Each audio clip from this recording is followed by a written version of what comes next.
açan çağırırım seni, işit beni, işit beni, Yesabi. Ortodoks ayinleri, şaman ritüelleri, İslam etkisi. Oğuz Türkçesinin en batıya taşınmış en eski hali. İşit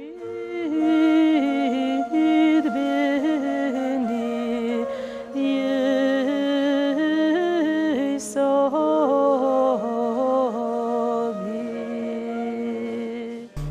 Onlar Türk toplulukları arasında en renkli, farklı ve özgün gruplardan biri.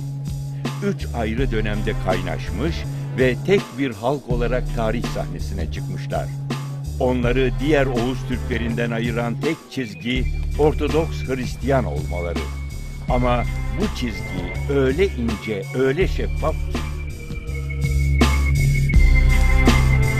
Аллилуйя, аллилуйя, аллилуйя, слава тебе, Боже! Аллилуйя, аллилуйя, аллилуйя, слава тебе, Боже! Аллилуйя, аллилуйя, аллилуйя, слава тебе, Боже! Gagavuzlar köklerini Orta Asya ve Anadolu'dan almış bir halk.